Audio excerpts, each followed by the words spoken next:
Hello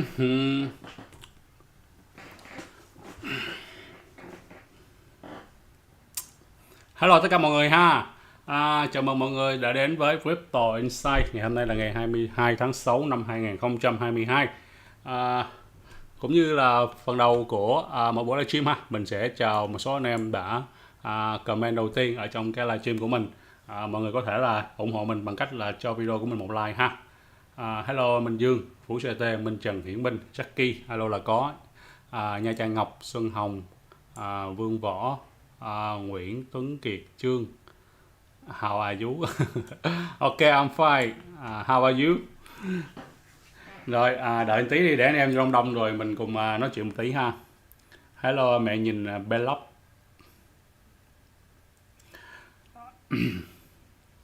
Hello Sunny Lê.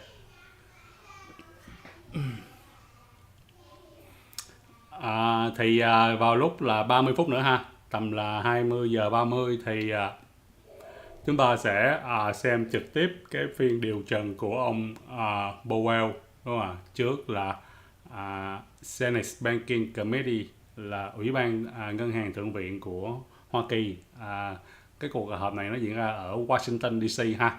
Thì quan trọng nhất cái phần này là cái phần đối chất giữa ông Powell và những cái nghị viên ở trong Senate Banking Committee ha.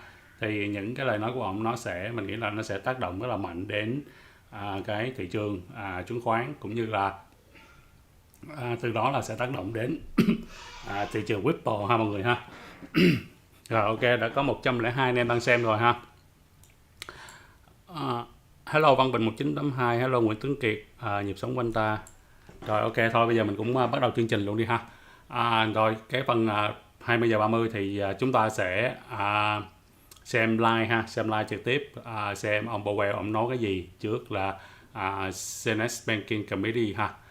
Rồi bây giờ chúng ta nói đến cái lượng giá Bitcoin một tí đi các bạn. Cái mô hình này thì hồi sáng mình có vẽ ha, và mình gửi lên bên trên nhóm VIP. Thì mọi người là lưu ý một điều, đó chính là bây giờ hiện tại ha, đường giá Bitcoin tại khung ngày ha mọi người ha. Thì mọi người để ý một điều như vậy thì chúng ta đang ở trong giai đoạn là downtrend ha. Thì cái nhịp downtrend như vậy nó diễn ra rất là giống nhau. Thì mọi người hãy xem vào cái giai đoạn là tháng 11, đúng không ạ? Tháng 11 năm 2021 khi mà chúng ta giảm giá, đúng không ạ? Khi mà đường giá Bitcoin nó giảm ha, từ cái vùng là 69.000 xuống cái vùng là 53.600 thì Bitcoin nó có một cái nhịp là bao trở lại ha, nhịp bao này là 10%, và sau đó là sau khi mà Bitcoin nó bao xong nó bao lên, đúng không ạ? Nó bao lên cái đường 20 và đường 50 trên đây, và tiếp tục là có một cú đâm xuống nữa ha, một cú đâm xuống nữa. Và sau một cú đâm như vậy thì chúng ta có là gì trading range, đúng không ạ? Ở phía trên đây chúng ta cũng có trading range, có nghĩa là cái nhịp bao, trong cái nhịp bao thì chúng ta sẽ có là trading range, có nghĩa là nó lên xuống, đúng không ạ? Nhưng mà nhìn chung là nó lên ha, nó trading range. Thì đây cũng là một cái kinh nghiệm để mà mọi người có thể áp dụng vào sau này, đúng không ạ? Thì ví dụ như mà chúng ta xác định xu hướng là nó sẽ tiếp tục down thì khi mà nó đâm, đúng không ạ, thì nó sẽ bao trở lại. Nhưng mà ở trong cái nhịp bao đó thì chúng ta sẽ có là trading range, có nghĩa là đường giá nó đi zigzag, đúng không ạ? Lên xuống, lên, đúng không ạ? Và đâm. Ok, và sau đó chúng ta sẽ tiếp tục một cái nhịp bao nữa là bao lên tận 23.47%. Nhưng mà trong cái nhịp bao đó thì chúng ta lại tiếp tục là thấy cái điều gì ạ? Đó chính là trading range tiếp tục nữa ha, có nghĩa là đường giá khi mà xuống đáy, đúng không ạ, tạo sẽ câu dưới đây và bao lên, đúng không ạ, và xuống, lên, lên, đúng không ạ, và bùm đâm tiếp, đúng không ạ, đâm tiếp đấy. Ok, thì cái này cũng là một cái kinh nghiệm nhỏ ha, đúng không ạ? Mặc dù biết là cái xu hướng là nó sẽ là bearish, là sẽ giảm giá, đúng không ạ, và dù biết là nó sẽ bao, nhưng cái nhịp bao của nó mọi người để ý ha, nó là trading range ha, lên xuống. Thì đây là giai đoạn hồi năm cuối 2021 và đầu cuối 2021 ha. Cái giai đoạn này thì nó lên xuống thì mình không nói. Và tiếp tục chúng ta nhìn lại cái thời điểm là tháng 3 ha. Tháng 3 khi mà đạt cái mức đỉnh ở trên đây thì ai cũng nghĩ là sẽ bullish, thì nó sẽ là đâm tiếp nữa, đúng không ạ? Đâm tiếp, và khi mà xuống dưới đây thì nó lại có một nhịp bao, đúng không ạ? Nó đâm xuống cái vùng 26.700 và có một nhịp bao lên cái vùng là 32.300. Thì cái nhịp bao này nó cũng giống như là những lần trước ha, những cái lần này nè ha, là nó là cũng trading trend luôn. Trading trend có nghĩa là giảm giá, ok, hồi nhẹ, giảm, hồi nhẹ, hồi nhẹ, hồi nhẹ, đúng không ạ? Trading trend thì đây là cũng là một cái để mọi người lưu ý cân nhắc, đúng không ạ? Ví dụ như chúng ta sẽ chứng kiến thêm một cái cú đâm nữa hay là như thế nào đó, đúng không ạ? Thì nó sẽ có một nhịp bao, và cái nhịp bao đó không phải là đùng một cái là bao lên liền 10%, 20%, mà nó gọi là trading trend ha. Thì nó cứ sẽ lên xuống, chích dắt như vậy. Thì mọi người có thể là áp dụng cái cách này để mà mọi người chơi trong những cái cơn sóng ngắn ha. Có nghĩa là trong nhịp bao đó thì mình cần xác định được là cái high, ok, cái điểm mà nó bao high nhất, cái điểm nó down xuống thấp nhất là low, và cái điểm mid ở giữa ha. Ví dụ như trong trường hợp này đi, cái điểm cái điểm thấp nhất của nó ở đây là 28.300, đúng không ạ? Và điểm cao nhất của nó ở đây là tầm 31.500. Thì cách chơi mà trong cái nhịp bao nó như thế nào? Thì khi mà nó xuống dưới đây thì mọi người long lên, đúng không ạ? Khi mà giá nó đến trên cái hai là cái đỉnh dưới đây thì mọi người sọt xuống ha. Đó, đấy là cách chơi sóng ngắn ở trong một cái chu kỳ nhỏ, là chu kỳ nó bao lên ha.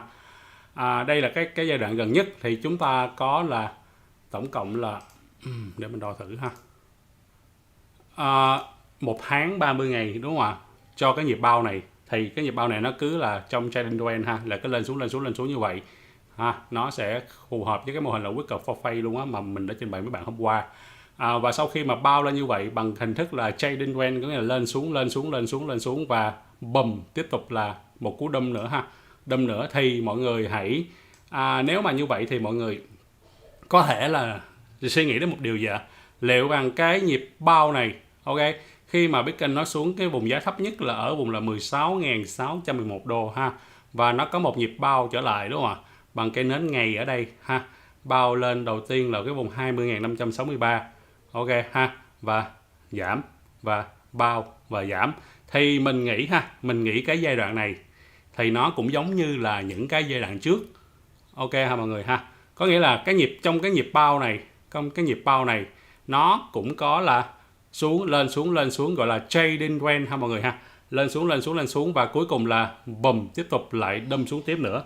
Bởi vì sao lại đâm xuống tiếp nữa thì cũng như trong cái video hôm qua mình cũng có nói ha, đó chính là mô hình Walker for Face, là theo như cái mô hình đó thì nó cũng dự báo là chúng ta sẽ tiếp tục chứng kiến thêm một cái cú đâm nữa, đúng không ạ? Điều đó nó cũng phù hợp với điều kiện kinh tế khách quan, đúng không ạ? Kinh tế tài chính thế giới nó đang rất là không ổn định khách quan, thì mình nghĩ là cái nhịp bao này của Bitcoin nó sẽ không mạnh nữa đâu, nó cao lắm thì nó cũng là tầm 20%. Và hiện tại ha, nếu như mà mọi người đo, đúng không ạ, từ dưới cái râu này kéo lên trên cái nhịp bao cao nhất là chính xác là trong ngày hôm qua, đúng không ạ? Nó bao lên cái vùng là 21.683 đồng, ok, và sau đó là giảm xuống ha, giảm xuống. Vậy thì liệu rằng Bitcoin nó có đâm xuống luôn hay không, hay là nó tiếp tục sẽ là trading trend nữa đây ha? Trading trend ở đây như là những cái lần trước, đúng không ạ? Như là những lần trước mà trước khi có một cú đâm thì nó thường có một cái trading trend, đúng không ạ? Trading trend ở đây, đúng không ạ? Trading trend nằm ở trong cái bao đấy. Nhưng mà xu hướng chung của mình cũng nhận định ha, là tiếp theo thì chúng ta sẽ chứng kiến thêm một cái cú đâm tiếp theo nữa của Bitcoin ha. Còn cái việc mà Bitcoin nó có thể bao và vượt qua luôn đường 20 EMA là đường màu vàng tại khung ngày, hay là đường 50 EMA, đúng không ạ? Là tại khung ngày thì mình nghĩ là rất là khó ha, rất là khó, bởi vì thời điểm hiện tại này á vì các tổ chức, công ty và những cái quỹ lớn họ rút vốn ra khỏi thị trường chứng khoán cũng như là crypto rất là nhiều, đúng không ạ? Trong thời buổi khủng hoảng như vậy không có ai mà dạy mà đi đổ tiền vào thị trường chứng khoán, thị trường crypto để mà đầu tư hết. Cho nên là mình nghĩ là cái nhịp bao lại lên trở lại này ha, nó cũng giống như là những cái nhịp bao ở lần trước, trước khi chúng ta sẽ chứng kiến thêm một cái cú đâm, đúng không ạ? Cú đâm tiếp theo về vùng 1x ha. Còn cái vùng giá cụ thể như thế nào thì thiếu nữa chúng ta sẽ nói ha.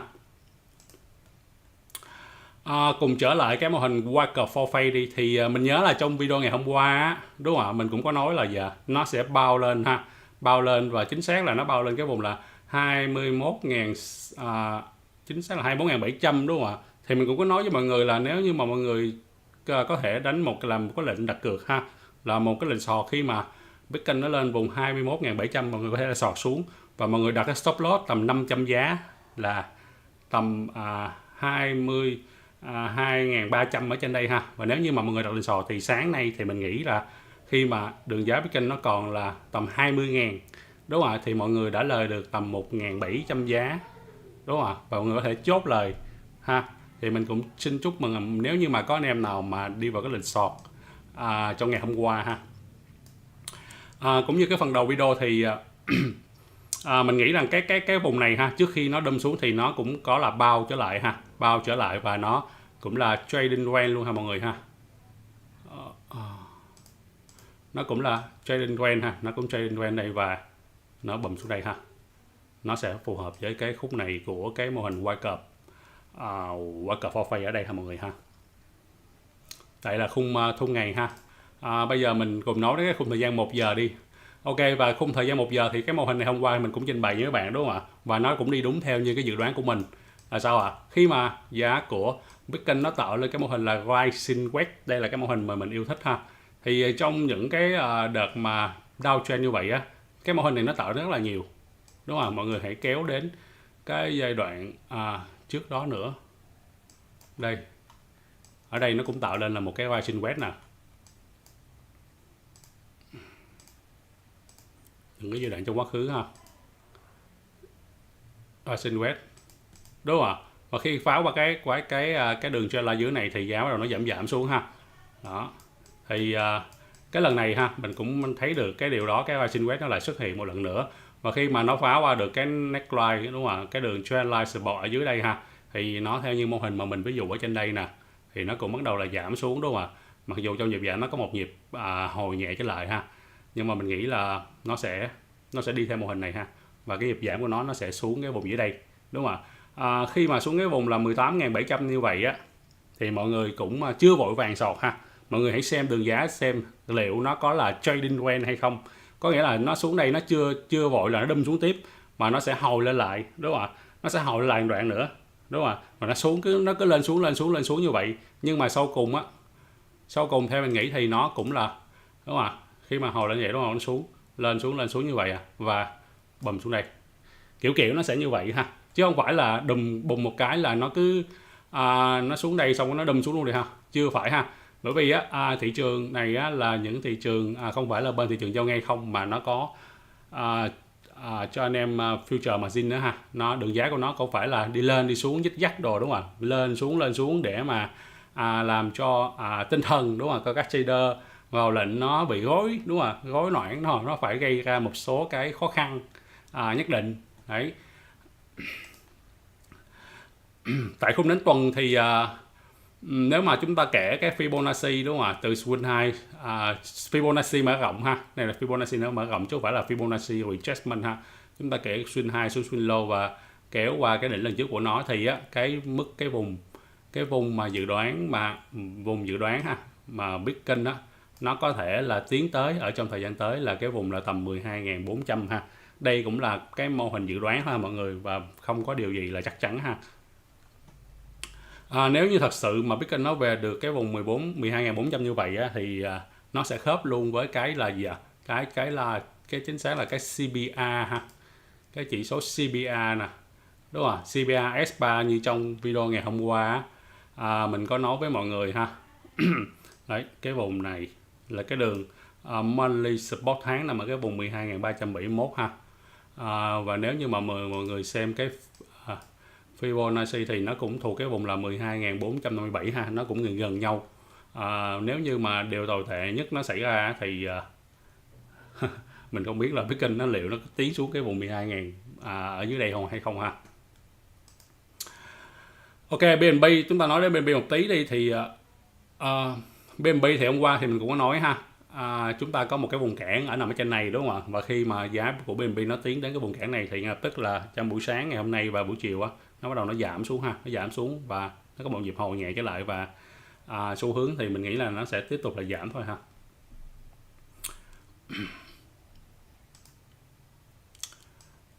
Bitcoin tại khung 4 giờ ha, cái này là đang tạo nên, bây giờ mình sẽ nói đến cái kịch bản là nếu như Bitcoin nó không đâm mà nó bullish, nó hồi mạnh thì những cái vùng mà nó sẽ hồi lên sẽ như thế nào. Nếu mà tại khung thời gian 4 giờ thì mọi người có thể là kẻ hai cái đường trendline ở trên đây, đúng không? Và cái đường trendline ở phía dưới đây ha. Đường trendline ở đây nó đóng vai trò là đường resistance và đường ở dưới đây đóng vai trò là đường support ha. Nó sẽ tạo nên cái mẫu hình là rising wedge. Mẫu hình rising wedge thường là mẫu hình là bullish ha. Khi mà đường giá nếu như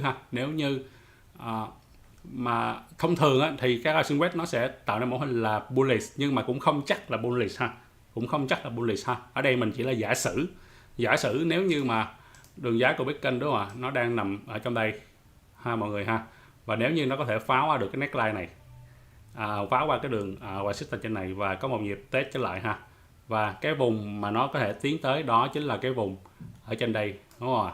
Cái đường ngang này nối qua ở trên đây, đó thôi là thuộc cái vùng giá là tầm 22.600 cho tới 22.800 ha.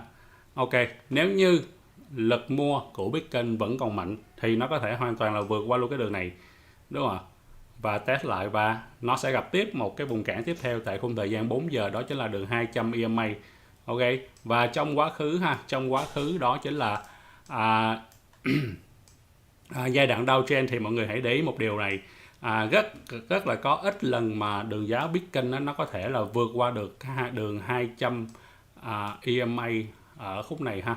Rất là ít lần nó có thể vượt qua, đúng không ạ? Và khi nó vượt qua thì dường như đó chính là cái thời điểm mà chúng ta vào cái lệnh sọt ngon nhất, đúng không ạ?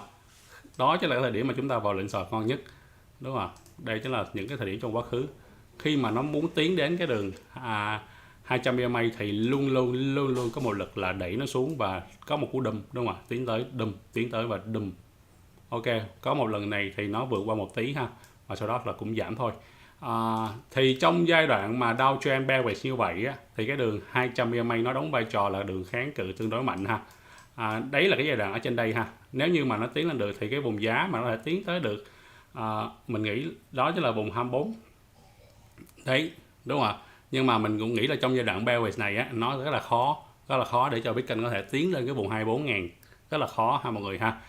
Để tiến lên vùng 24.000 thì đầu tiên nó phải tiến lên được cái vùng 22.600 cho tới là 23.000 ở đây, đúng không? Nó cũng khó rồi. Ok, và thêm cạnh đó chính là cái đường EMA 50 ha. EMA 50 là đường màu đỏ này nè, cũng là một cái kháng cự này. Nói chung là để mà tiến lên thì nó gặp rất là nhiều kháng cự ha mọi người ha, rất nhiều kháng cự. Đó là trong khung 4 giờ ha. Mình chưa kể đến cái khung ngày nữa. Khung ngày thì khỏi nói rồi. Khung ngày thì hiện tại thì cái xu hướng downtrend nó vẫn đang thể hiện rõ ha, là đường 20 là đường màu vàng ở đây ha, nằm dưới đường 50, đúng không ạ? Thông thường như những lần trước á, nếu như mà có một cú đâm nữa thì nếu như muốn có một cú đâm nữa thì buộc cái đường giá Bitcoin nó phải hồi lên gần cái đường EMA 20 ha. Ở đây mình vẽ thử ví dụ như EMA 20 nó sẽ tiến từ từ tới đây, đúng không ạ? Và đường giá Bitcoin ở đây nó hồi nhẹ lên trên đây. Ok, tới đường 20 và đâm xuống, đúng không ạ? Cái kiểu mà đường giá nó đi nó sẽ rất là giống những cái lần trước ha. Khi mà nó hồi lên gần đường 20 hoặc thậm chí là vượt qua một tí ha, ở khu vực này ha, và đâm.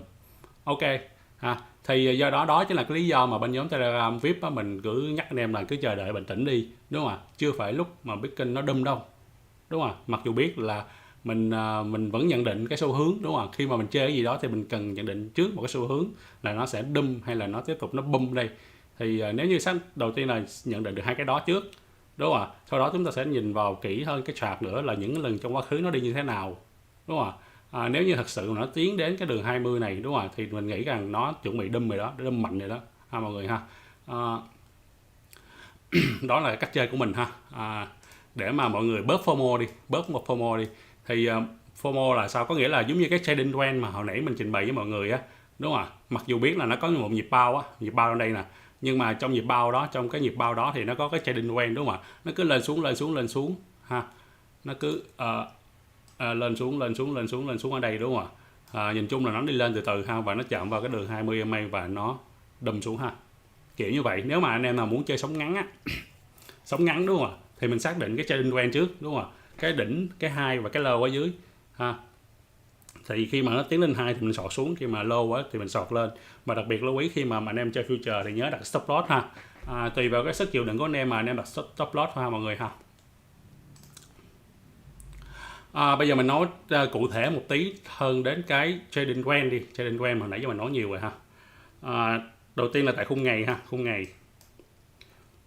ngày thì mình đã kể một cái đường trendline downtrend đúng không? Trendline down có nghĩa là những cái đỉnh lần trước đúng không? Đỉnh sau nó luôn luôn là thấp hơn đỉnh trước, là lower high ha, thấp hơn. Thì từ hai cái này thì chúng ta kể ra một được cái trendline là chúng ta đang ở trong một cái xu hướng là bearish, xu hướng là downtrend ha, downtrend. Thì cũng như là những lần trước ha, khi mà Bitcoin nó có một cái cú đâm đúng không? Một cú đâm kiểu như là bị thả xuống thì nó luôn luôn có một nhịp là tưng trở lại đúng không? Gọi là bao trở lại ha. Mình nghĩ là nó cũng giống như cái giai đoạn này nè. Cái giai đoạn là khi mà nó đâm đúng không? Từ vùng 39 40 xuống cái vùng là 25 này và nó có một nhịp bao lên ha. Thì trong nhịp bao này nó có là trading trend đúng không? Nó có lên xuống đúng không? Dích dắt ở trong đây, cái lên xuống. Đấy. Nhưng mà mình nghĩ ha, lịch sử thường nó lặp lại, lịch sử thì thường lặp lại, nhưng mà cái lịch sử lần gần nhất á, so với cái lần hiện tại á, thì nó thường ngược với nhau đúng không? Cho nên là mình nghĩ mặc dù biết là khả năng nó sẽ có là trading trend, có nghĩa là nó sẽ dích chắc lên xuống ở trong cái khu vực này nè, để mình mở khung nhỏ hơn mọi người dễ hình dung ha. Đúng không ạ? Trong quá khứ thì nó trading trend lên xuống ở đây đúng không ạ? Lên xuống và boom. Thì ở đây đúng không ạ? Mình nghĩ là nó cũng có trading trend ở đây á. Nhưng mà theo như cái mô hình là white curve for phase á, white curve for phase ha. White curve for phase đâu mất tiêu rồi. Đây. Ok, thì cái nhịp hồi ở đây nó rất là nhỏ. Nhịp hồi ở đây nó rất là nhỏ ha mọi người ha. Nó rất là nhỏ thì mình nghĩ là cái trading trend đúng không ạ? Cái nhịp bao, cái trading trend ở đây nó sẽ ngắn, nó sẽ không kéo dài tận là nó sẽ không kéo dài tận là tới 30 31 ngày như là cái đợt mà bao lần trước ha. Nó sẽ không kéo dài tận là 1 tháng đâu. Mình nghĩ là cái đợt này á, trước khi mà nó có một cái cú đâm xuống á, nó có một cái cú đâm xuống đúng không?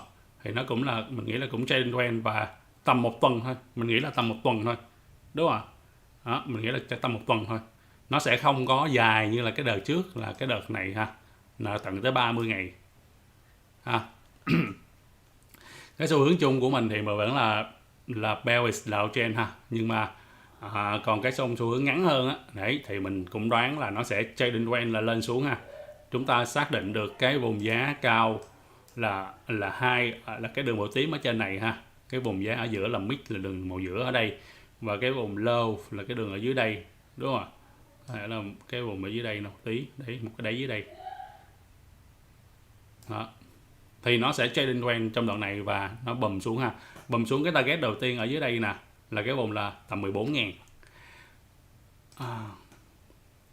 14.000 thì cái target này á, nó sẽ là gì ạ? Nó đầu tiên nó sẽ phá qua được cái, mình đoán thôi ha, nó phá qua được cái đỉnh lần trước ở vùng giá 20.000 vào năm là cuối năm 2017 ha. Và nếu như phá được cái đỉnh 20.000 này á, thì cái vùng giá target tiếp theo mà nó tiến tới á, khả năng cao chính là cái đỉnh vào năm là 2019 ha, ở cái vùng giá là 13-14.000 trước ha.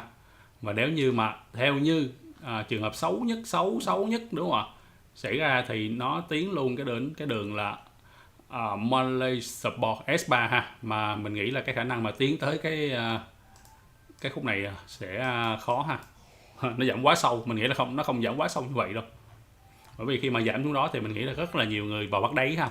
Tầm vùng giá một ít thì chắc chắn rất là nhiều người bắt đáy, cho nên là cái nhịp giảm xuống đây thì nó rất là khó. Rồi cũng sắp tới là 8 giờ 30 rồi. Thì chúng ta sẽ xem live của ông Powell, xem ông nói gì ha. xem Powell ông nói cái gì, và hãy xem đường giá của Bitcoin nó sẽ nhảy như thế nào ha. Giai đoạn hiện tại thì mình nghĩ là mọi người cũng khoan nên vào lệnh ha, tại vì cái cuộc họp này mình nghĩ là sẽ có co giật ha, đường giá nó sẽ nhảy lên nhảy xuống đúng không ạ? Nếu mà mình trade ở trong giai đoạn này thì nó sẽ hơi phiêu ha. Nếu mà mọi người đặt stop loss gần quá thì cũng dính đúng không ạ? Cũng dính. Và mọi người không đặt stop loss thì nếu như mà mọi người đặt tính sai hướng đúng không ạ? Không đặt stop loss mà tính sai hướng thì mọi người cháy tài khoản là chuyện hết sức bình thường, vì nó đóng một cây nến lên rất là cao hoặc là cây nến xuống rất là sâu đúng không ạ? Dễ cháy nếu như mọi người đi lệnh vol to ha. Còn kiểu như mọi người quýnh văn nghệ tầm vài đô 10 đô thì bình thường ha, thắng thua cũng mình nghĩ là cũng không có gì là nó quá nghiêm trọng đâu.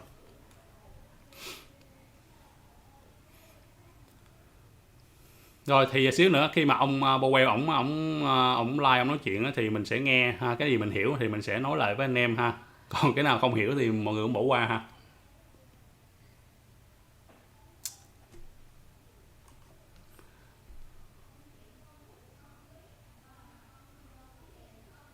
Phúc Thái nói là hôm bữa em thấy có tin CJ mua 100.000 Bitcoin, nó có ảnh hưởng gì không anh?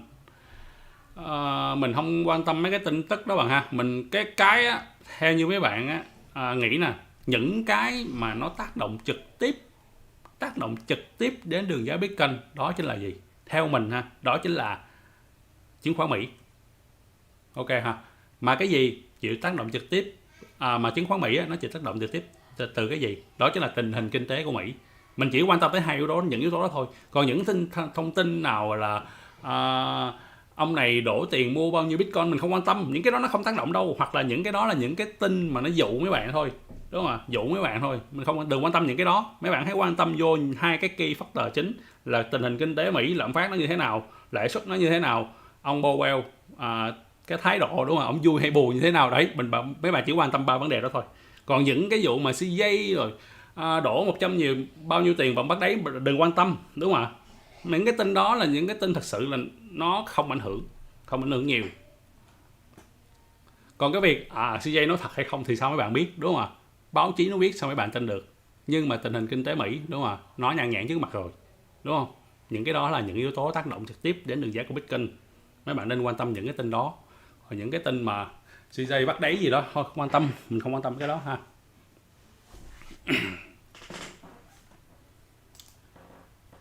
Mình có vào website chính của cái Federal Reserve nè, vào lúc 8 rưỡi, không biết họ có trực tiếp không ha? Hay là mấy anh em nào mà có cái link trực tiếp về cái cuộc testify này của ông Powell á, có thể gửi lên nhóm Telegram giúp mình ha, để mình mở mình nghe thử xem.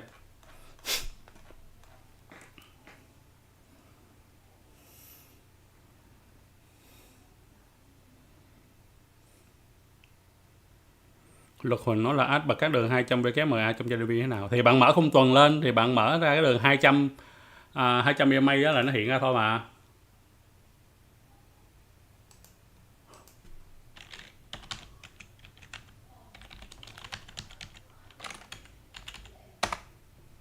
Không biết kênh nào có trực tiếp ha.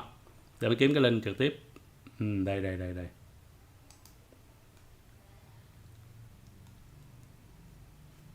Để mình dẫn cái phần của họ và nhận thấy to a green mic when inflation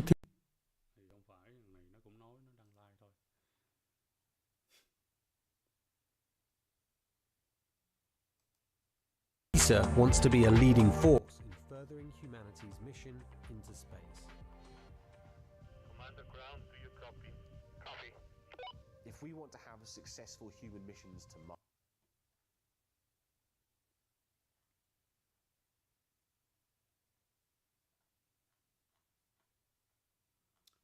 xíu nữa bạn nào có cái link mà trực tiếp ông Powell ổng testify có thể gửi lên trên cái bình luận ha, để mình vào luôn cho nó lẹ.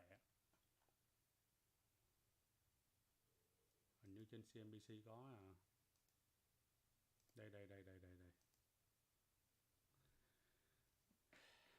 thôi, đợi 8 rưỡi ha, đợi 8 rưỡi xem ổng nói cái gì. Để mình mở qua đây một tí đi.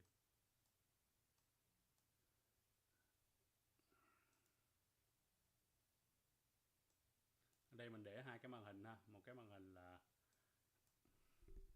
ở đây mình để hai cái màn hình ha, hai cái màn hình ở trên đó là đường giá của Bitcoin, ở dưới là đường giá của Nasdaq, đúng không ạ? Nasdaq lên thì Bitcoin nó lên, nó đi theo mà, đường giá Bitcoin nó đi theo Nasdaq ha mọi người ha. Để xem ông nói gì và nó sẽ tác động đến đường giá như thế nào ha. Tạm thời hiện tại thì mọi người cũng khoan vào lệnh sò ha mọi người ha, khoan vào ha, cứ ngồi chờ và xem ông nói cái gì ha. Tốt nhất là không nên vào. Mở phiên chứng khoán đúng không ạ? Đây mở phiên chứng khoán thì Nasdaq mình nghĩ là tạo gap ở phía dưới, đúng không ạ? Tạo một cái gap ở phía dưới nè ha. Thì đây là điều không tốt ha, Này là Nasdaq Future.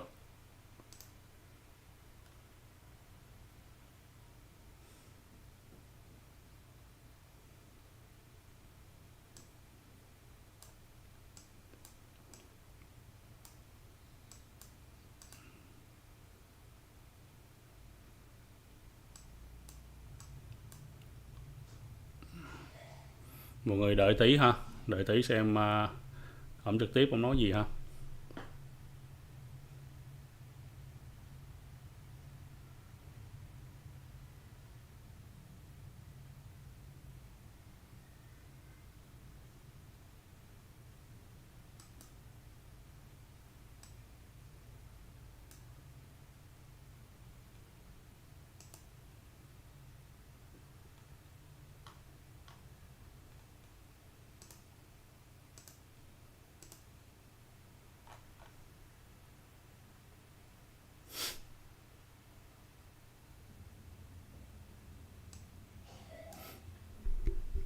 Rồi, bắt đầu vô nói chuyện rồi.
Mình có nhận được một số tin tức trước cái cuộc họp này ha.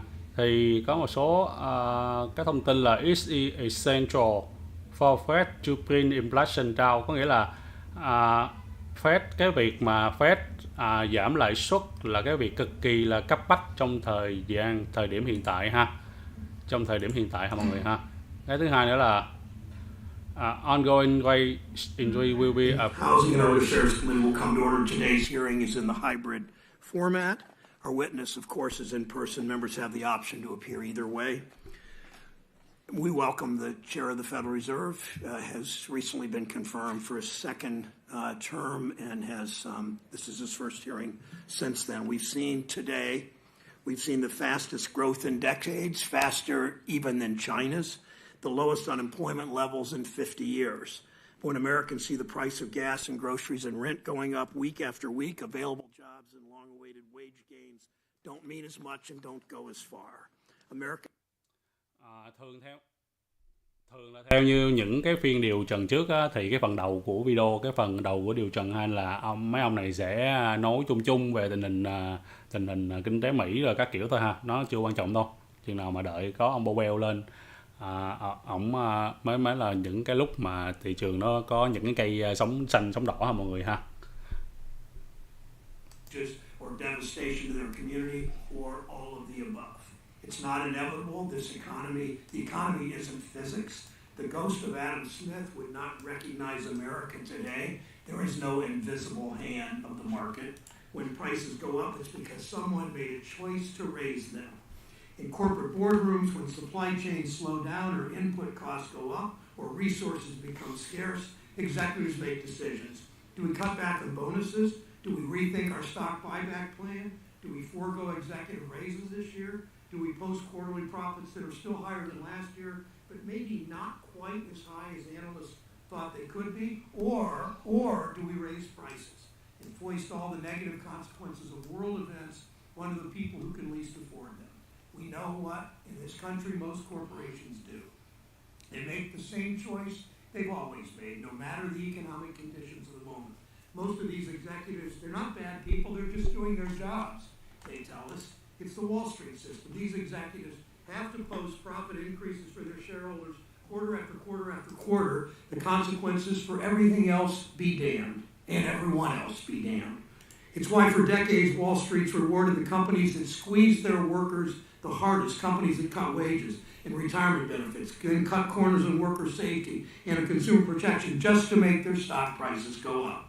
It's why too many companies fail to invest in their workers or their products. It's why companies moved manufacturing overseas and then neglected the supply chains that have been crippled during the pandemic, contributing mightily to inflation. It's why big corporations, Amazon, Starbucks, why they bust unions. It's why oil and gas companies would rather charge higher prices than increase supply to meet demand.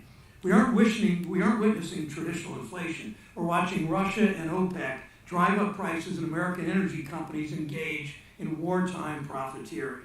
At the root of the higher prices and the empty shelves are the same problem that's been shipping jobs overseas and keeping wages low for decades, from Nevada to Massachusetts to Ohio. Corporate power, concentration reaching into every industry and market, into every corner of the economy. Our economy doesn't have to be a zero-sum game where Wall Street wins, everyone else loses. We can create an economy that reflects our values and works for everyone. We passed the American Rescue Plan, including the child tax credit, the biggest tax cut for working families ever. And despite what naysayers claim, of course it wasn't the cause for inflation. For the American families that I talked to, it empowered them to keep up with the cost of raising children. We passed the bipartisan infrastructure bill, a long-term investment in economic growth that creates more jobs, strengthens supply chains, improves our bridges and roads and public transit. Last week, President Biden signed the Bipartisan Ocean Shipping Reform Act into law, bringing down ocean shipping supply chain costs. We need to build on these successes to build an economy that rewards work, making things in America. We should pass our Supply Chain Resiliency Act and begin to bring manufacturing back to our country. We should bring down the cost of prescription drugs and housing and child care and elder care and other costs that have been rising for decades. We need to pass the Protecting the Right to Organize Act to empower workers in the workplace and our economy so they actually get their fair share. We need to crack down on corporate concentration and consolidation. Fair competition is good for workers and consumers and Main Street businesses. It's a core American value.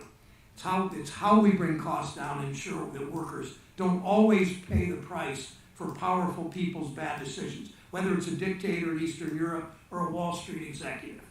In a truly fair economy, people don't have to choose between two bad options, low wages or high prices. No one likes inflation. People want good jobs that pay a living wage. Americans want to work. They want to work with dignity. That's central to the functioning of our economy, and as Chair Powell knows, it's part of the Fed's mandate. We must continue to power workers and strengthen the labor market. Wages are clearly not responsible for inflation now. We can't forget that almost 6 million people are still looking for work, actual workers behind the numbers whose livelihoods are directly affected by the decisions the Fed makes. And as interest rates rise and financial stability risks increase, it's even more important to keep a close watch on the biggest banks so that excessive risk-taking doesn't create even more problems. Banks must have enough capital to withstand a crisis. They must serve their communities, not just enrich themselves with stock buybacks and exorbitant executive pay. And mergers must benefit the local community, not just shareholders.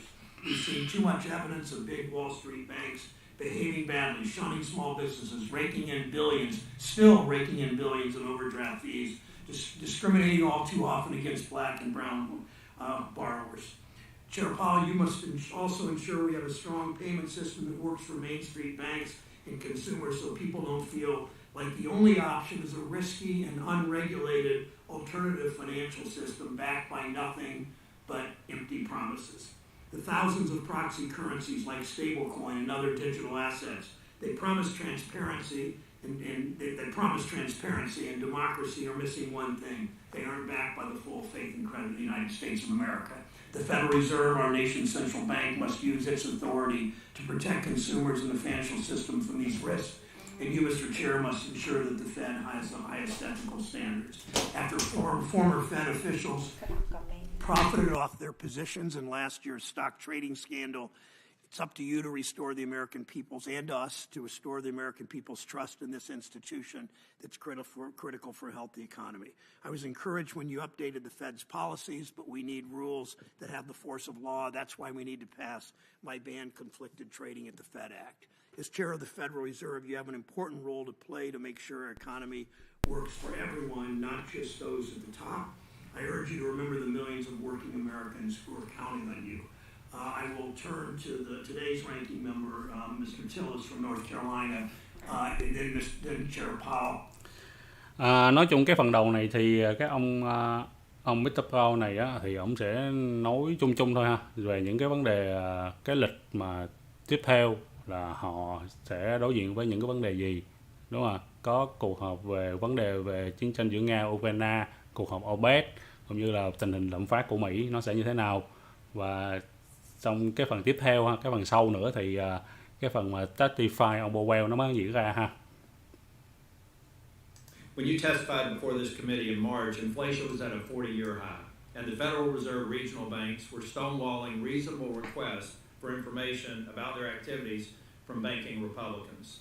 Unfortunately, neither situation has improved. Let's begin with inflation. Inflation is even higher now than we saw you in March. CPI is up 8.6 per year, a new 40-year high. Getting inflation under control is critical because American families are being squeezed every day by rising prices and mounting costs.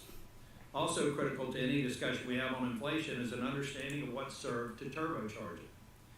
In March of 2021, the U.S. economy, as measured by the range of economic factors, was well on its way to recovery. Unemployment was at 6%, down from its pandemic worst of nearly 15%, and continuing to make steady monthly improvements towards a tighter labor market. In fact, 18 states already had unemployment rates below 5%. They often cite a threshold to identify a labor market that's almost at full. Nói chung mấy phần đầu này thì họ chỉ trình bày vấn đề chung chung về lạm phát rồi thôi ha. Mọi người gắng đợi tới đoạn qua ông Powell ổng lên phát biểu ha, lúc đó mới thấy được cái mức biến động giá của nó sẽ như thế nào ha. Indicating Americans were capable and willing to spend. Considering these factors and many others, CBO projected the United States would return to pre-COVID economic levels in GDP output by mid-2021, just a couple of months away. At the same time, the Biden administration was aware of one major area of concern, the disruption in supply chains. In fact, President Biden issued a February 2021 executive order to review U.S. supply chains, in part acknowledging they were already straining to meet rising consumer demand. Yet despite these facts, a soon-to-be recovered economy, stronger consumer spending, and known limitations on supply side due to the documented supply chain issues, the Biden administration and congressional Democrats still somehow considered it responsible to ram through a partisan $1.9 trillion spending spree. It is little wonder how this catalyzed inflation we see today. And don't just take my word for it. Just last week, economists at Morgan Stanley blamed the 40-year high inflation on, this is a quote from their report, excess fiscal stimulus, particularly the last $1.9 trillion package at the end of March 2021. Adding, this is what turbocharged consumption and drove inflation to 40-year highs. Considering this damning assessment of the last reconciliation package, I can only add that any efforts to revive Democrats' currently stalled tax and spending legislation would no doubt worsen our economic condition. Regarding the Fed specifically, though I'm pleased you have begun taking drastic action necessary to right the U.S. economy, these actions are long overdue, and monetary policy remains too loose. CPI inflation now stands at 8.6% per year, a new 40-year high. But the Fed fund rate sits at 1.6%. According to the Fed's semi-annual report, the rate should be over 6% under the Taylor rule. This disparity indicates not only the lengths the Fed has yet to go to normalize monetary policy, but also the fact that the Fed has largely boxed itself in to a menu of purely reactive policy measures. Unless the Fed works quickly to move away from their discretion-based monetary policy approach that has remained consistently well behind the curve, I'm concerned the Fed will lose its credibility to effectively manage the national economic situation. Regarding congressional oversight of the Fed, I remain concerned that the Fed and its regional banks continue a pattern of stonewalling reasonable requests for information. The latest example concerns the fairness, transparency, and consistency of Fed decisions to granting highly valuable Fed master accounts. This is a significant public policy issue. Ranking Member Toomey, myself, Senator Lummis, and others have repeatedly requested information about this from the Fed and the Kansas City Fed, yet we have still had few, if any, answers. Just this month, the Kansas City Fed refused to provide any information about its recent decision to revoke the master account for Reserve Trust, a non-bank fintech. This is significant given the controversy that arose in former Governor Raskin's nomination process when it was revealed that the Kansas City Fed reversed its denial of Reserve Trust application for a Fed master account following a call from Ms. Raskin. Now, months after defending the decision to grant Reserve Trust a master account, the Kansas City Fed abruptly revoked the account without explanation. The Kansas City Fed won't give banking Republicans information or even a briefing about this curious reversal. And it's important to point out that Republicans aren't the only ones who have found it difficult to conduct Fed oversight. Several of my Democratic colleagues, including Senators Warren and Menendez, have been vocal when they also found their oversight efforts met with resistance. To address this unacceptable state of affairs, Congress should increase transparency at the Fed. Two simple steps that Republicans and Democrats can take together are to subject the Fed banks to FOIA, which they currently are not, and forbid the Fed from using FOIA exemptions to withhold information from any member of Congress, not just committee chairmen. The second idea is a bipartisan proposal that's already passed the House and something Senator Ossoff has mentioned with regard to various federal agencies in the past. Likewise, Congress should also explore making the presidents of the regional Fed banks presidentially appointed and Senate-confirmed positions. This is another bipartisan idea, as Senator Reid previously proposed this requirement for the New York Fed Bank president position, and in 2015, Chairman Brown himself raised the idea during the Banking Committee hearing on reforms to the Fed. The time has come to revisit these sensible ideas and others in order to make the Fed more transparent and more accountable. Thank you, Mr. Chairman, and I look forward to Chairman Powell's testimony. Thank you, Senator Tillis. We'll hear from the Chair of the Federal Reserve on monetary policy and the state of our economy. Congratulations again on your second term, second confirmation to your second term. Thanks for your service and your testimony. Please proceed.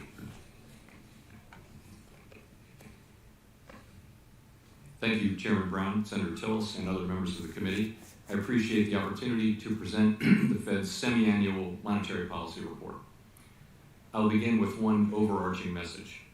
At the Fed, we understand the hardship that high inflation is causing. We are strongly committed to bringing inflation back down, and we're moving expeditiously to do so. We have both the tools we need and the resolve it will take to restore price stability on behalf of American families and businesses. It is essential that we bring inflation down if we are to have a sustained period of strong labor market conditions that benefit all. I will review the current economic situation before turning to monetary policy. Inflation remains well above our longer-run goal of 2%. Over the 12 months ended. Phần đầu mà khi mà ông nói á, là khả năng á, thời gian tới ông sẽ xoáy mạnh vào cái vấn đề lạm phát, và cái điều hiển nhiên là ông sẽ tăng cái lãi suất cũng về, và cái kế hoạch mà lãi suất á, thì trong cái buổi điều trần ngày mai thì ông sẽ nói cụ thể hơn ha. Aggregate demand is strong, supply constraints have been larger and longer lasting than anticipated, and price pressures have spread to a broad range of goods and services. The surge in prices of crude oil and other commodities that resulted from Russia's invasion of Ukraine is boosting prices for gasoline and fuel and is creating additional upward pressure on inflation. And COVID-19 related lockdowns in China are likely to exacerbate ongoing supply chain disruptions. Over the past year, inflation also increased rapidly in many foreign economies, as discussed in a box in the June monetary policy report. Overall economic activity edged down in the first quarter as unusually sharp swings in inventories and net exports more than offset continued strong underlying demand. Recent indicators suggest that real GDP growth has picked up this quarter, with consumption spending remaining strong. In contrast, growth in business fixed investment appears to be slowing, and activity in the housing sector looks to be softening, in part reflecting higher mortgage rates. The tightening in financial conditions that we've seen in recent months should continue to temper growth and help bring demand into better balance with supply. The labor market has remained extremely tight, with the unemployment rate near a 50-year low, job vacancies at historical highs, and wage growth elevated. Over the past 3 months, employment rose by an average of 408,000 jobs per month, down from the average pace seen earlier in the year, but still robust. Improvements in labor market conditions have been widespread, including for workers at the lower end of the wage distribution, as well as for African Americans and Hispanics.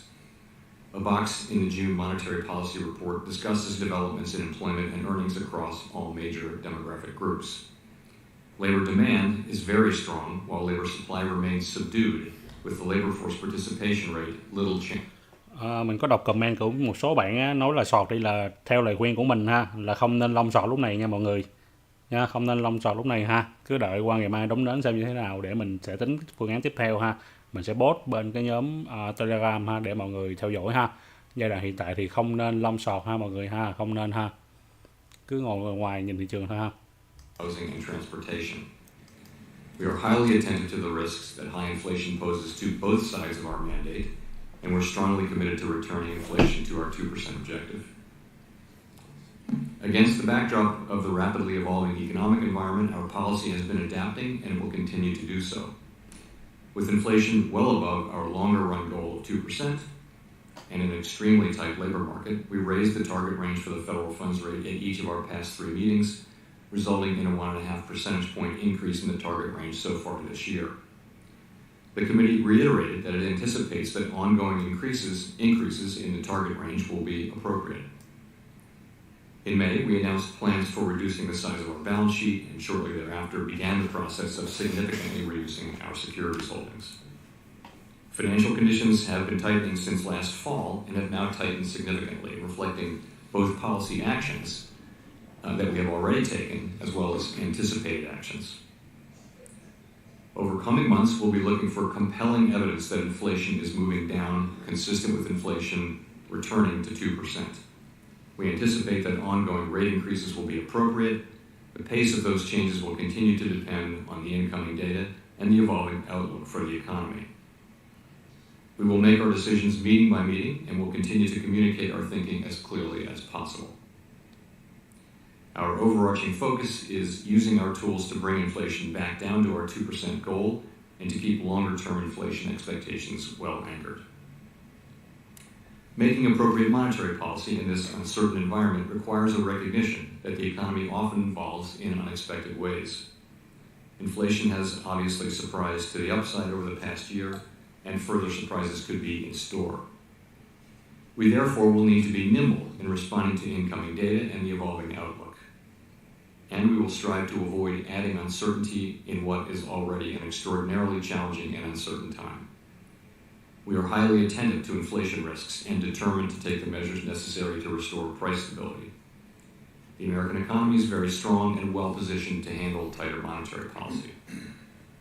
To conclude, we understand that our actions affect communities, families, and businesses across the country. Everything we do is in service to our public mission. We at the Fed will do everything we can to achieve our maximum employment and price stability goals. Thank you. I look forward to your questions. Thank you very much, Mr. Chairman. Let me, on behalf of Chairman Brown, recognize Senator Warren. Thank you, Acting Chairman. I appreciate the help of the Chairman this morning. And thank you for being with us, Chair Powell. So Americans are struggling with rising costs, and all eyes turn to the Fed. Last week, you announced that the Fed would raise rates by 0.75 percentage point, the biggest increase in nearly 30 years. So let's talk about what the Fed is and isn't doing when it raises interest rates to try to bring down inflation. Let's start with gas prices. The price of gas is up 40% since Russia invaded Ukraine in February. Chair Powell, will gas prices go down as a result of your interest rate increase? I would not think so, no. Okay. That matters because gas prices are one of the single biggest drivers of inflation. Energy prices overall drove a third of the inflation last month, but the Fed's tools, as you say, have no impact here. So let's look at another necessity, food. Price of groceries is up nearly 12% this year. Americans feel the pinch. No matter how much groceries cost, people still got to eat. Chair Powell, will the Fed's interest rate increases bring food prices down for families?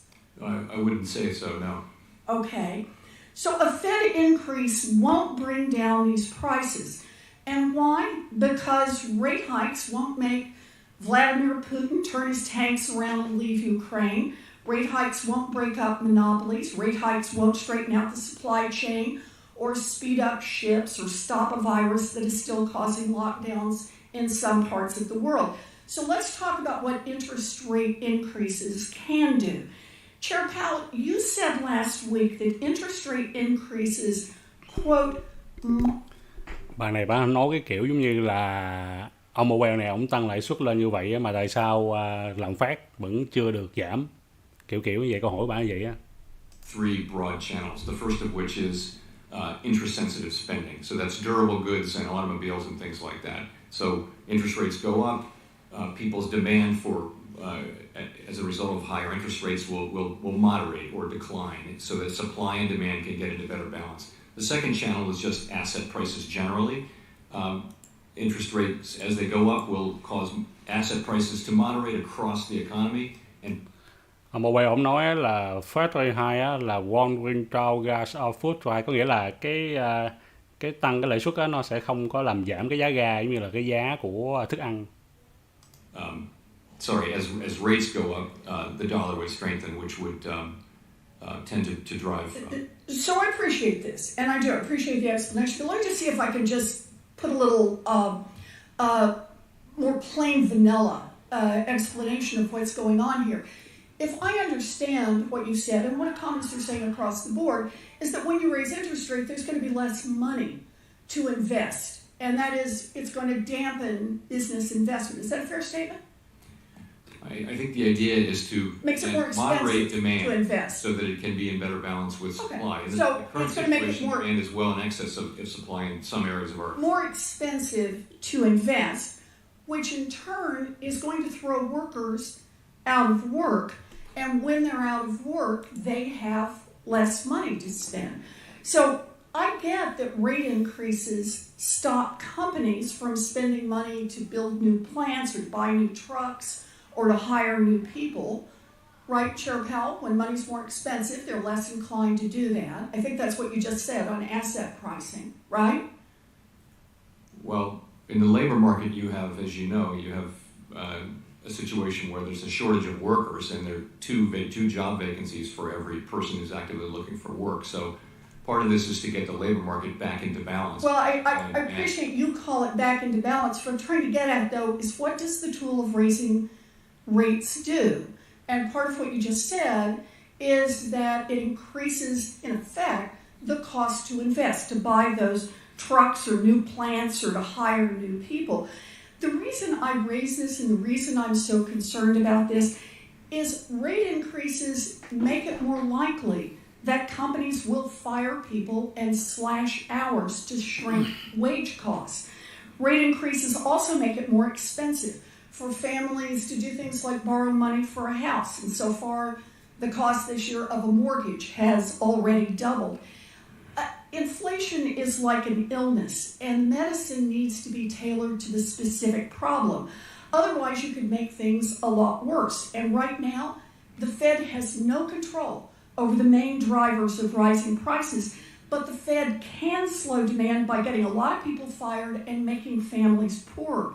And while President Biden is working to increase energy supplies and straighten out supply chain kinks and break up monopolies and bring down prices, you could actually tip this economy into recession. So I just want to say, you know what's worse than high inflation and low unemployment? It's high inflation and a recession with millions of people out of work. And I hope you'll reconsider that as you before you drive this economy off a cliff. Thank you, Mr. Chairman. Thank you, Senator Warren. On behalf of Chairman Brown, Senator Tillis, please. Senator Reid, I'm going to defer and allow Senator Shelby to go before me, and then I'll follow in turn. Quite all right, sir. Thank you. Thank you, Mr. Chairman. Chairman Powell, earlier this month, Secretary Yellen acknowledged she was wrong about the risk of inflation. Previously, you also acknowledged that the Fed got it wrong in thinking that inflation would be transitory. Yet myself and other members of this banking committee here have been warning about inflation for over a year. Last July, nearly 1 year ago, when you came before this committee, I raised my concerns about the risk of rising inflation, particularly following the enactment of a $2 trillion spending bill.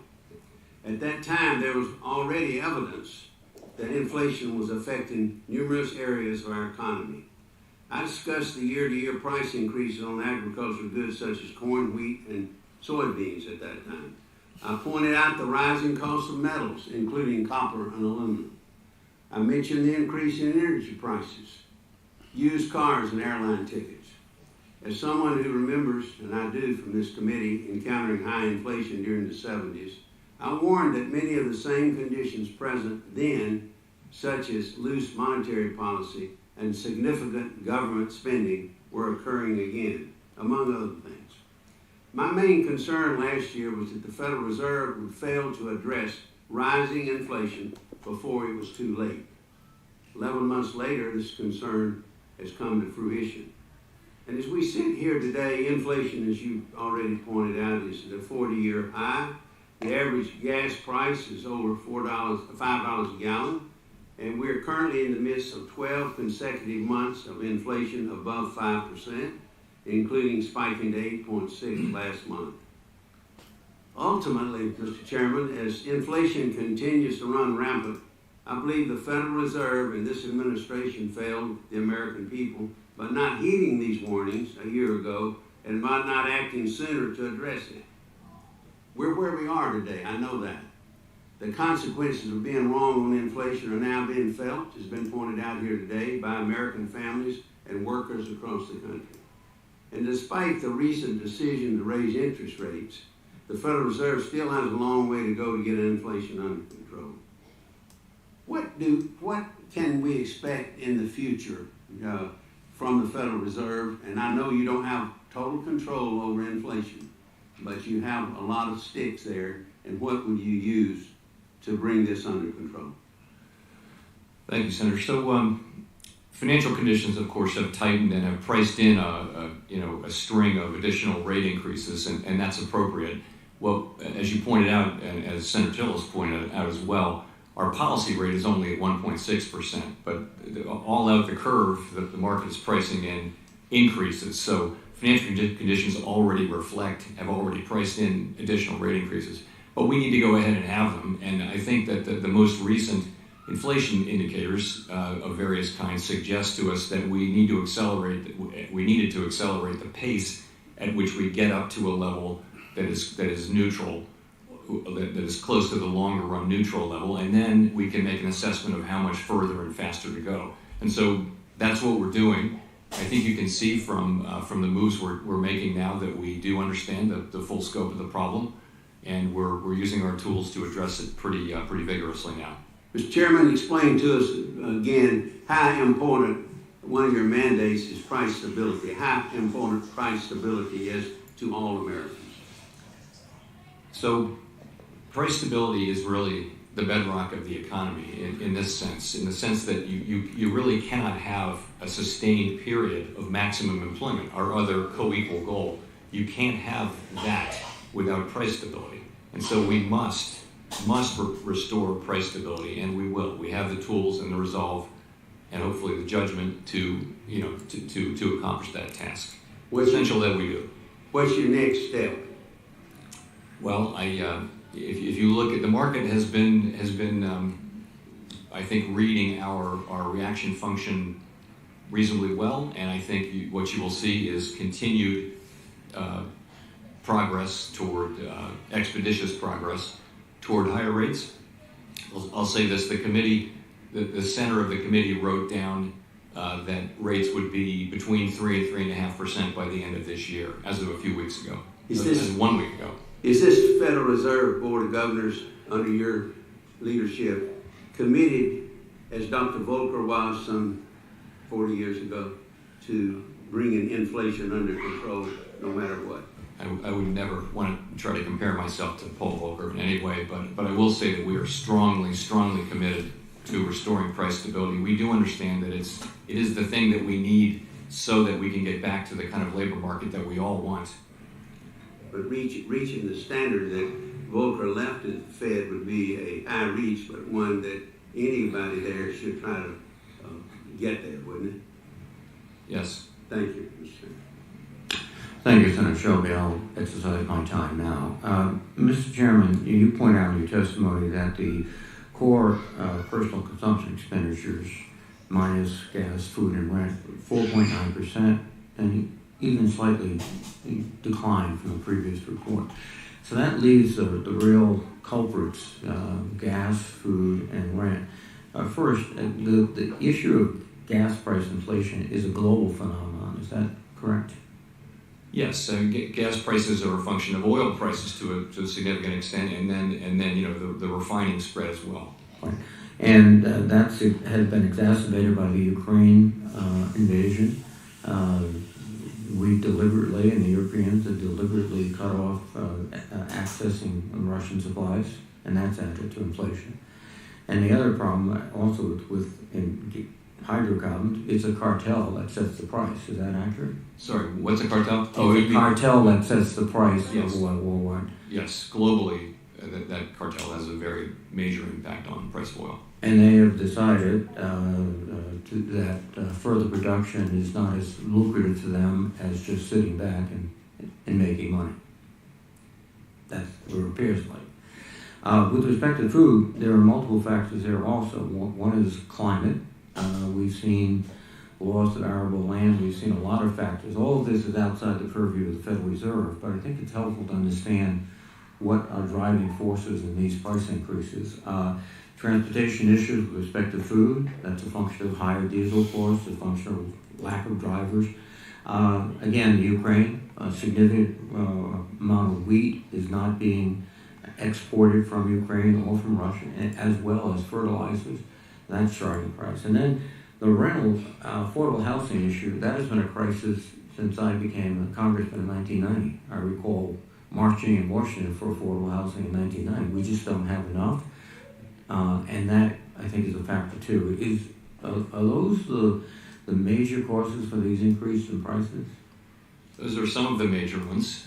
You could also point to some parts of the goods economy, which have been restrained capacity, and you're actually seeing significant price increases in some of the service economy as it really reopens fully now, and that would be the travel and leisure sector. There's another issue too. We talked about the cartels that dominate hydrocarbons, but we found, for example, during the pandemic that there are really just 4 major meat processors in the United States. And with 4, rather than a multiple of that, there is the ability to indirectly restrain supply and increase prices. In fact, some of my colleagues, particularly in the House, have been talking about the antitrust aspects of some of these price increases. Is that a plausible ingredient to the problem too? So I think that's really a matter for the competition authorities, not for us. But sure, I think broadly speaking, our economy is very competitive. There will be some industries where that's less so the case. So these range of you have to take action, and your basically tool is interest rates and going in and out of buying public securities. But we have a lot of work to do too, which is to try to resolve some of these issues, and we have to do it in order to assist your efforts, the fiscal policy and other policy. I was very pleased to see the President sign legislation with respect to shipping reform. That's a step, but we have to do much more too. Is that accurate? I think that's really a question for you. We're very focused on sticking to our knitting and carrying out the task that we've been assigned. No, I appreciate that, and the independence of the Fed is something that has to be protected by everyone, including particularly yourself. A final sort of issue that I'm thinking of, we're at a tremendous, I think, turning point in our economy. Factors that 10, 15 years ago were not active, things like social media, etc. But one other fact too, with respect to hydrocarbons, is perhaps the companies are either unconsciously or consciously limiting investment because they're anticipating an electrified power supply, electric cars, electric everything. Is that something that the Fed is looking at? I think that is certainly, if you pick up the annual report of any of the big oil companies, you'll see that that is something that is happening, and it's a rational economic response to expectations about where future policy is headed. No, I think there are so many factors here, but I think it's good to get some of them on the table. And thank you very much, Mr. Chairman. With that, let me recognize Senator Tillis. Thank you, Senator Reid. Again, Chair Powell, thank you for being here. By the Fed's own analysis of various policy rules, including the Taylor Rule, the revised Taylor Rule, the Balanced Approach Rule, and the Balanced Approach Shortfall Rule, rates should have begun to rise long before they did. According to the Fed's own analysis of these rules, the Fed's fund rate should currently be above 6%. This is in a report to Congress. Yet the rate currently stands at 1.6%. Likewise, these same rules should have prompted the Fed to begin raising rates Q4 last year, Q1 this year. I'm concerned that the Fed has opted out of rules-based to discretionary monetary policy. As the Fed reviews monetary policy strategy, Chair Powell, will you commit to considering an increased weight for a rules-based strategy in Fed decision-making, and if not, why? So we do use policy rules like the various forms of the Taylor Rule in all of the analysis that we do. If you're thinking about how monetary policy will affect the economy, you have to have some sort of a rule like that. Fed's never really used them in a prominent way to actually set policy in real time. But that's not to say they don't shed light, and we do consult them. We consult them on an ongoing basis. The rules called for deeply, deeply negative rates during the pandemic, and we didn't do that. They did call, of course, for rates to move up, and rates now really are moving up much closer to where the Taylor Rule, various forms of the Taylor Rule are, and I think by the end of the year we'll be pretty close to where some of the Taylor Rule iterations are. So it's something that we consider. I think in a couple of years when we look at our framework again, that's something we could look at. And Chair Powell, could you just briefly explain the variance between rules-based decision-making being at 6 and where we are today? What other factors came into play? So Taylor rules don't take into consideration changes in financial conditions. They just look at the overnight policy rate. As I mentioned earlier, we began signaling, and the way we're set up now to signal policy changes going forward with the summary of economic projections that we do 4 times a year. So markets price that in, and you're getting a lot of policy tightening well in advance of financial conditions, and they have been for several months. So that's one way of thinking about it. It's really only at the very short end of the curve where rates are still in negative territory from a real perspective. If you look farther out, real rates are positive right across the curve, and that's really what you're trying to achieve with policy in a situation like this, where we have 40-year highs in inflation, and we know we need to have restrictive policy, and that's where we're headed. Thank you. In 2012, the Fed adopted its current 2% inflation target, then amended this in 2020 to allow inflation to run over 2% target so that inflation averages 2% over time. Many warned this approach would simply give inflation a foothold before the Fed could respond. Now inflation's at 6.5% per year, and many serious analysts are predicting a recession. According to the Fed's framework, will the Fed push inflation below 2% so that it averages 2% over time? No, that wasn't the way the framework worked. And I should clarify, though, the framework was carefully focused on what we knew, which was the economy of the last 25 years. The pandemic hit a few months afterward, and I think we've been aware since reasonably quickly after that the disinflationary forces of the last quarter century have been replaced, at least temporarily, by a whole different set of forces, and those are the forces that our policy has been reacting and dealing with, and we're well aware of that. I think that what we were looking at was a world in which you didn't see inflation move up even when unemployment was for an extended period well below 4%. This is a different economy, different forces. The real question is, how long will this new set of forces be sustained? And we can't know that. But in the meantime, our job is to find price stability and maximum employment in this new economy. And final question is, there is some renewed discussions about increased spending and increased taxes through reconciliation. Just hypothetically, if Congress were to pass a bill that increased spending by $500 billion or $1 trillion and raise taxes, would that make your job easier or more difficult? Alo, mấy bạn còn ở đó không ạ? Theo như những cái gì mà những cái lần testify lần trước ha, mình xem được thì á, thường trong những cái lần testify á, thì mọi người á, sẽ nghĩ rằng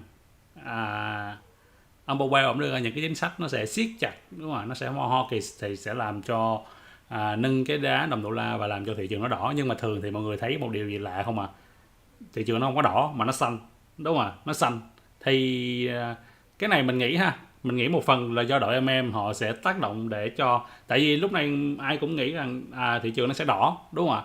Thì đội nó sẽ tác động dần. Đầu tiên là nó sẽ làm cho cái đường giá của Nasdaq này ha, nó sẽ đi lên để là sao kêu những người nào mà cứ nghĩ rằng có một cái điều trần như vậy thì tin tức xấu nó sẽ đến và họ sẽ vào sọt, đúng không ạ? Và giá lên thì sẽ kêu họ ha, sẽ kêu họ. Và mọi người cũng thấy là đường giá Nasdaq là phía dưới là đường mất bị hú hả? Mất bị hú hả quân đoàn? Còn hú không bạn?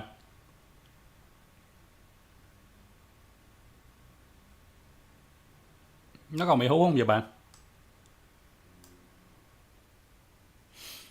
Thôi mình nói trước ha.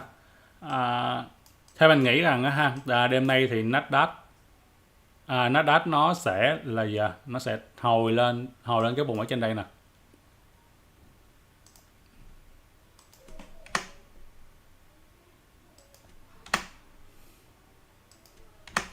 Nó sẽ hồi lên ha, hồi lên tại khung 1 giờ ha, hồi lên cái cao nhất là chạm vào cái đường màu xanh ở phía trên đây ha, ở cái vùng là 11.739 ha.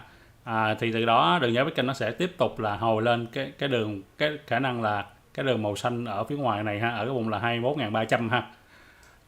Thì khi mà nếu mà Bitcoin nó hồi lên vùng 21.300 á, thì mọi người cũng sẽ là cân đối vào cái sọt một ít ha, và nhớ đặt stop loss ở cái vùng là 21.500, 21.600 ha. Mình thua tầm 200-300 giá thôi, đúng không ạ? Mình nghĩ rằng nếu như mà đêm nay nó xanh á, thì Bitcoin nó đã xanh thì Bitcoin nó cũng xanh theo ha. Cũng xanh theo mọi người ha. Nó xanh lên trên đây thì mọi người đặt cái sọt từ cái vùng là 21.300 ha, 21.294 nè, và stop loss ở vùng là 21.500. Take profit ở cái vùng ở dưới đây ha, 19.700. Đó là cái hướng chơi của mình trong cái đêm này ha. Giờ cứ chờ xem đường giá nó thể hiện như thế nào ha mọi người ha. Hồi nãy giờ thì ông Powell với lại mấy cái người thượng nghị sĩ này hỏi ổng về vấn đề kinh tế, lạm phát, rồi cách mà ổng sẽ xử lý như thế nào á, thì nó cũng, mình nghe thực sự nó cũng chung chung ha, nó cũng rất là chung chung. Thì chắc có lẽ là mình mọi người thì muốn xem tiếp trong cái buổi điều trần này á, thì mọi người có thể vào cái trang là CNBC television nè, đúng không ạ, để mà mọi người xem trực tiếp ha. Nếu mà mấy anh em nào mà giỏi tiếng Anh nó nghe hiểu thì cứ xem tiếp ha. Thì tin tức là một phần ha, thì chủ yếu là mình nhìn thêm vào cái đường giá, đúng không, đường giá của Bitcoin nó sẽ như thế nào. Thì hiện tại cái việc hồi cựa lên của Bitcoin nó cũng đang nằm ở trong là gì cái việc tầm kiểm soát ha, nó vẫn chưa tiến lên được cái vùng ở trên đây, đúng không ạ, nơi có những kháng cự tại khung ngày nè. Hay 1 giờ bỏ qua một tí đi.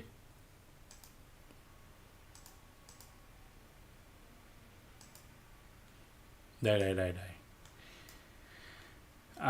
Thì mấy bạn cũng có thể cân đối ha. Như cái phần đầu video mình nói á, chúng ta có cái trading range là cái vùng 2 ở trên đây đúng không ạ? Ở cái vùng là 22.400, 22.500 nè. Và cái vùng low ở dưới á, ở tầm cái vùng là 18.900, 19.000 ha. Thì mình nghĩ rằng trong thời gian tới thì đường giá của Bitcoin nó sẽ là dích dắt lên xuống ở trong cái trading range này ha. Nó cứ lên xuống như đây ha. Và mình nghĩ là cái xu hướng chính của mình ha, mình nhận định ha, là nó cứ dích dắt trên đây đúng không ạ? Và thậm chí là đường EMA 20 này nó sẽ từ từ xuống đúng không ạ? Và chạm vào đường EMA 20 và khi đó mới là có một cú đâm ha mọi người ha. Đó là cái nhận định về của riêng cá nhân của mình ha. Và mình cũng xin một lần nữa nhắc lại là đây là hoàn toàn những thông tin chia sẻ từ cá nhân và không phải là lời khuyên đầu tư ha mọi người ha. Thì trong video livestream ngày hôm nay về cũng trễ rồi, 9:20 hả? Thì cái hướng chơi của ngày hôm nay thì của mình cũng như vậy ha. Mình sẽ đợi cho đường giá của Bitcoin nó hồi lên, thậm chí là có thể là mình nghĩ là khó lên được cái vùng 2 trên đây lắm, vùng 22.500 nè, khó lên lắm ha. Mọi người mở cái nến 1 giờ hồi nãy mình nói đúng không ạ? Đến 1 giờ tầm vùng 213 ha, mình có thể sò xuống và nhớ đặt stop loss ở cái vùng là 215 ha. Nếu như mà làm zero lên dính thì ok, chấp nhận thua thôi. Còn nếu như mà từ cái vùng là 213 này á, nó xuống thì ok, mình sẽ set profit ở cái vùng là tầm 19.7 ở dưới đây ha. Mọi người ha. Rồi, ok, bye bye và chào tạm biệt mọi người ha. Hẹn mọi người vào cái buổi livestream ngày mai ha mọi người ha.